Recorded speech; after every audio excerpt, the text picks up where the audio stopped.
그런데 우리가 자주 하는 행동 중에 이 뇌세포를 망가뜨리는 행동이 있습니다. 저희가 깜짝 퀴즈를 준비를 했는데 자 보여주시죠. 뇌세포 망가뜨리는 습관, 자, 두 가지가 나와 있습니다. 여러 가지 일을 한꺼번에 하는 멀티태스킹, 그리고 그냥 아무것도 안 하고 멍하니 있는 멍 때리기. 두 가지 중에 뇌세포를 망가뜨리는 습관 무엇일까요? 저는 뭐 답 나왔습니다. 뭡니까? 멍 때리기. 아, 그래요? 멍을 자꾸 이야기하고 생각하고 멍 움직이고 손에 감각 느끼고 막 이렇게 해야 내가 막 깨고 이러잖아요. 근데 저도 멍때리가 더 나쁘다고 생각했는데 최근에 제가 자꾸 물건을 어디다 둔지 모르고 제 바지를 찾으러 갔더니 우리 친정집에 가 있고 이게 전혀 기억이 안 나는 일이어서 치매인가 걱정을 했거든요. 그런데 너무나 복잡하게 일을 많이 했다라고 하더라고요. 그래서 이런 것들이 자꾸 반복이 되면 나는 계속해서 뭔가를 잊어버릴 것 같아요. 그래서 멀티태스킹이다. 나는 그런 의심이 좀 가요. 자, 그러면 서재거 선생님이 정답 말씀해 주십시오. 정답 뭡니까? 네, 정답은 바로 한 번에 여러 가지 일을 하는 멀티태스킹입니다. 아, 그래요? 저희는 이 주부님들이 요리하면서 빨래 개고 애한테 무슨 설명해 주면서 남편한테 조언해 주는 걸 보면서 굉장히 대단하다 생각을 하거든요. 맞아. 그리고 뇌도 많이 쓸 것 같고. 멀티태스킹이라고 할 때는 뭐 이것도 하면서 동시에 뇌를 조직적으로 다 쓰는 것 같지만 사실은 뇌는 한 가지에만 집중할 수밖에 없거든요. 그래서 집중은 딱 하나밖에 못하기 때문에 오히려 완성도가 더 떨어지고 이 뇌세포까지 좀 파괴된다는 이런 여러 논문들이 있어서 차라리 한 가지 일에 이렇게 집중하시는 게 가장 중요합니다. 한 연구에 따르면 멀티태스킹 시간이 길면 길수록 심각한 정도의 주의력 저하가 오고 또 기억력이 저하가 오고 더 심한 경우는 기억을 왜곡하거나 아니면 치매와 비슷한 또 증상이 나타날 수도 있거든요. 근데 그렇게 말씀하시면 좀 섭섭한 게 우리 주부들도 하루 24시간 줬는데 멀티태스킹 하지 마 그러면 아마 잠을 줄여야 될걸요? 그러니까 시간이 모자라요. 굉장히 중요한 게 사실 뭐 집안일은 내일 해도 되잖아요. 근데 지금 뇌 건강을 얘기하고 있기 때문에 뇌 건강은 내일이 없어요. 지금 나빠지면 바로 돌릴 수가 없습니다. 특히 이제 찌개 같은 거 끓이잖아요. 그러면 찌개 끓이는 거를 잃어버릴 수도 있어요. 이건 그 사고랑도 연결이 됩니다. 그래서 다 끄고 집중할 수 있는 것부터 시작하는 게 좋아요. 예를 빨래를 개면 빨래만 먼저 개고 딱 끝내고요. 그 다음에 요리를 하고 그 다음에 보면서 내가 뭐 TV를 본다든지 먹으면서 이런 식으로 하는 게 좋지 않나 이렇게 생각이 듭니다. 저희가 잠든 뇌세포를 깨우고 치매 위험을 낮추는 법, 또 다른 방법을 준비했습니다. 바로 포스파티딜세린입니다. 저희 엄마가 치매 환자다 보니까 저는 포스파티딜세린에 대해서 굉장히 잘 알고 있는데 일반인들도 이 어려운 포스파티딜세린을 먹고 있다고 얘기할 때마다 야 이렇게 막 뇌 건강에 관심들이 많구나 느낄 수가 있었어요. 네, 식품인 것도 많지만 더 정확하게 포스파티딜세린은 우리 뇌세포의 구성 성분입니다. 우리 뇌세포는 외부 공격으로부터 손상되지 않도록 뇌세포막이 둘러싸 보호하고 있는데요. 이 뇌세포막의 15%를 차지하는 구성 성분, 바로 이 포스파티딜세린입니다. 이 포스파티딜세린은 뇌세포막을 보호를 해서 뇌 손상을 방지하고 뇌기능 향상과 기억력 유지에도 도움을 주는 물질로 알려져 있습니다. 나는 먹는 줄만 알았는데 이게 우리 뇌 세포에 이게 있는 거네, 그런 지금. 예, 그러네요. 근데 이 포스파티딜세린이 만약에 우리 뇌 세포막을 보호하는 거라면 그러면 치매는 안 걸려야 되는 거 아닙니까? 그런데 안타깝게도 우리 뇌 속의 포스파티딜세린은 나이가 들수록 점점 감소하는데요. 제가 사진을 보면서 자세히 설명드리겠습니다. 청년의 뇌와 노인의 뇌를 비교한 사진인데요. 육안으로만 봐도 확연하게 노인의 뇌가 줄어든 거 보이시죠? 네. 실제로 70에서 80대가 되면 20, 30대에 비해서 남성은 최대 15.9%, 여성은 최대 14.5%까지 뇌 부피가 줄어드는 것으로 보고돼 있습니다. 따라서 포스파티딜세린의 양도 줄어들 수 있는 거죠. 이렇다 보니까 나이가 들면 아는 사람인데 이름이 기억이 안 나던가 아니면 가스불 위에 뭐 냄비에 올려놨는데 까먹고 태우는 일 등과 같이 인지력과 기억력 감퇴 증상이 생기게 되고 나아가서 치매 위험까지 커지게 됩니다. 노화가 되면서 정말 기억력 감퇴 뭐 막을 방법이 없을 것 같은데 하지만 이 포스파티딜세린을 먹으면 기억력에 큰 도움이 되는 건 맞나요? 네, 도움이 줄 수 있습니다. 여기에 대한 연구 결과가 있는데요. 실제로 경도 인지 장애가 있는 50에서 69세 노인 78명을 대상으로요. 포스파티딜세린을 하루에 300mg씩 6개월간 섭취를 했는데요. 섭취하지 않는 대조군에 비해서 암기에서 말하는 능력이 개선이 되고요. 그리고 초기 치매 단계의 기억력 감퇴도 개선되었다는 연구 결과가 있습니다. 네, 지금 이 실험이 치매 환자가 아니라 그 경도인지 장애 환자를 대상으로 진행된 거잖아요. 이 경도인지 장애랑 치매랑 또 다른 거죠? 네, 이게 심각하게 기억력 저하는 있는데 치매 환자분들처럼 뭐 타인의 돌봄 없이 혼자서 생활이 가능한 정도의 분들을 우리가 경도인지 장애라고 설명을 하고 있습니다. 그런데 이렇게 경도인지 장애 단계가 중요한 이유가 바로 치매 전 단계이기 때문이거든요. 실제로 이 경도인지 장애 환자의 약 80%가 6년 내에 치매로 진행된다는 보고가 있습니다. 하지만 이 시기에 발견해서 적극적으로 치료를 시작하면요. 25에서 30%는 정상적인 인지 기능으로 회복할 수도 있기 때문에 이 경도인지 장애 단계에서 발견하고 관리를 시작하는 게 정말 중요합니다.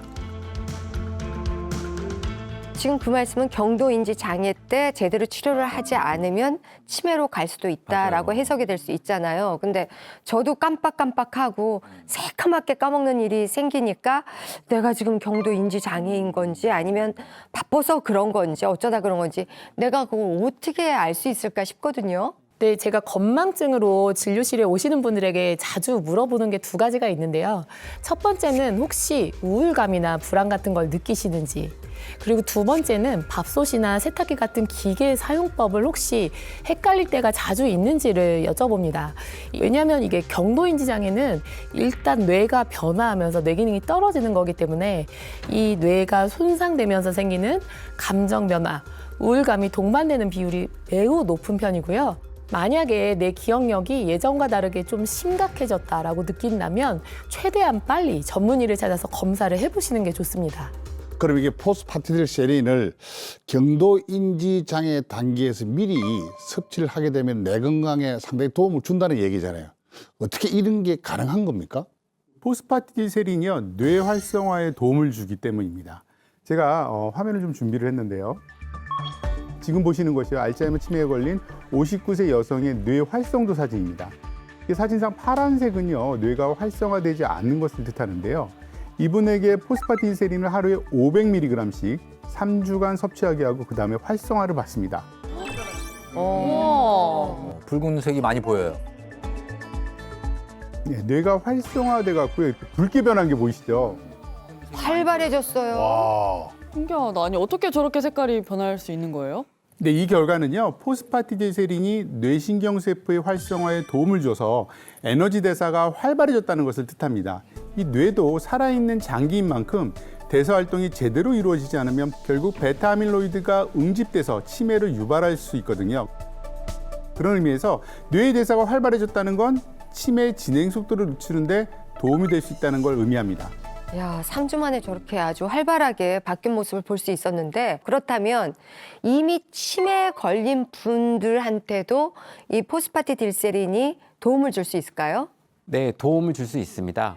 평균 60.5세 치매 노인 50명을 대상으로요. 하루에 300mg씩 12주간 포스파티딜세린을 섭취하게 했더니 이 기억력은 13.9년, 학습 능력이 11.6년, 인지 능력이 7.4년, 암기 능력이 3.9년 개선되었다고 합니다. 그러니까 이게 설명이 좀 어려웠는데 우리 60세 기준으로 따지자면 기억력이 47세, 학습 능력이 49세로 젊어졌다는 걸 뜻합니다. 치매 환자인데도 불구하고 내 건강에 도움을 줄 수 있다고 하니까 참 신기하기도 한데, 근데 이 포스파티딜세린이 그럼 이게 치매 관리에 어떤 도움이 된다는 겁니까? 네, 포스파티딜세린이 베타 아밀로이드에 의한 뇌 손상을 억제하는 데 도움이 되기 때문인데요. 자, 보시면 뇌 모양 판넬이 보이시죠? 그리고 통 속에 든 액체를 독성 물질인 베타 아밀로이드라고 가정을 해보겠습니다. 먼저 포스파티딜세린이 부족한 경우로 가정한 뇌에 똑같이 베타 아밀로이드를 주입해 보겠습니다. 오, 녹는다. 어머머머, 어머 흐물흐물해져. 녹는다, 녹는다. 뭐가 내리는데? 보시면 포스파티딜세린이 부족한 뇌는 뇌세포를 보호하는 보호막이 약하기 때문에 알츠하이머를 일으키는 베타 아밀로이드가 쉽게 침투하고 뇌세포를 손상시킬 수 있는 거죠. 자, 그럼 이번에는 포스파티딜세린이 풍부한 뇌에 베타 아밀로이드를 주입을 해볼게요. 끄떡없네요. 건강한 뇌예요. 아무렇지도 않다. 네, 포스파티딜세린이 풍부한 뇌는 이 뇌세포를 감싸주는 보호막이 튼튼하기 때문에 베타 아밀로이드가 들어와도 녹아내리지 않고 저렇게 쉽게 침투하지 못하는 것을 볼 수 있죠. 포스파티딜세린이 나쁜 독성 물질인 베타 아밀로이드의 침투도 막고 뇌 활성도도 증가시키는 데 도움을 준다는 거잖아요. 그 외에 또 뇌세포에 또 좋은 영향을 끼치는 게 있을까요? 근데 그 포스파티딜세린은요, 기억을 저장하는 해마의 수상돌기의 밀도를 유지하는 데 도움을 줍니다. 아, 수상돌기요? 네. 뇌측두엽에 있는 해마의 수상돌기는요, 마치 전파를 받아들이는 안테나처럼 다른 신경세포로부터 정보 신호를 전달받는 역할을 합니다. 이렇게 전달받은 신호는요, 단기 기억을 장기 기억으로 저장해서요, 기억력과 학습을 관장하는 역할을 하는데요. 결국 이 수상돌기가 빽빽하게 들어차야 신호 전달도 잘 받고 기억도 잘 저장되는 거거든요. 그런데 나이가 들면 이 수상돌기가 어떻게 변하는지 한번 좀 보겠습니다. 어머나, 털이 다 빠진 양파뿌리 같네요. 휑해요, 휑해요. 저러다가 이제 나이가 들면 뭐든 다 줄어드는데 하다 뇌 속 그 수상돌기까지 줄어들고 있는 거예요? 네, 맞습니다. 고령자의 그 수상돌기를 보면요, 밀도가 눈에 띄게 줄어든 게 보이시죠? 이렇게 수상돌기의 밀도가 줄어들면 뇌신경세포 사이의 정보 전달력이 떨어져서요, 인지 기능도 떨어지고 그리고 치매 위험도 커질 수가 있습니다. 그럼 포스파티딜세린이 이게 수상돌기 밀도를 좀 높이는 데 도움을 주는 겁니까? 네, 도움이 됩니다. 실제 수상돌기 사진을 보면서 설명을 드리겠습니다. 네, 첫 번째는 3개월 된 젊은 쥐, 두 번째는 27개월 된 늙은 쥐의 수상돌기 사진인데요. 젊은 쥐에 비해서 노화된 쥐의 수상돌기가 현저하게 감소된 것을 보실 수 있죠. 자, 그런데 젊었을 때부터 포스파티딜세린을 꾸준히 섭취한 쥐의 수상돌기는 어떻게 되었을까요? 네, 보시는 것처럼 3개월 때부터 포스파티딜세린을 꾸준히 섭취시킨 쥐는 27개월이 되었을 때도 해마의 수상돌기가 소실되지 않고 오히려 밀도가 높은 것이 확인되었다고 합니다. 저렇게 수상돌기가 튼튼해지면 결국은 정보 교환이 잘 이루어진다는 거잖아요. 그러면 기억력에도 상당히 도움이 되겠습니다. 네, 맞습니다. 실제 건강한 노인 65세에서 78세 15명을 대상으로 12주간 포스파티딜세린을 하루 300mg씩 섭취하게 했더니 학습 인지력이라던가 이름, 얼굴을 연기하는 인식 능력, 안면 인식 능력이 개선된 것을 확인했다는 연구가 있습니다.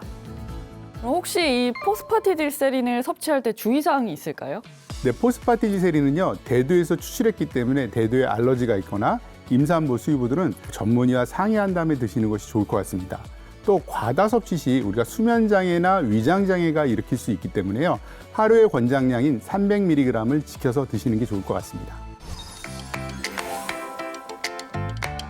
우리가 커피 마시는데 우유를 타서 먹을까 말까 고민하시는 분 많죠. 이 커피에 우유를 넣으면 항염증 효과가 증가한다는 연구 결과가 나왔습니다. 따라서 이 커피의 연구 결과에서는 다른 게 아니라 그냥 우리가 일반적으로 먹을 수 있는 그 패스트푸드의 커피라던가 이런 종류에 상관없이 도움이 된다고 얘기가 나왔고요. 커피에 있는 폴리페놀 성분과 우유에 들어있는 황아미노산인 시스테인이 결합을 했을 때 항염증 효과가 극대화된다는 연구 결과입니다. 따라서 커피 종류에 상관없이 이 커피에다가 우유를 섞었을 때 이 우유에 있는 시스테인하고 같이 결합이 된 폴리페놀은 우리의 항염증 효과를 증가시키고 면역을 극대화시킨다는 효과가 있으니까 여러분들이 커피 우유를 마실 때 너무 주저하지 말고 장이 불편함이 없다면 한 잔 정도는 하루에 드시는 것도 도움이 되겠습니다.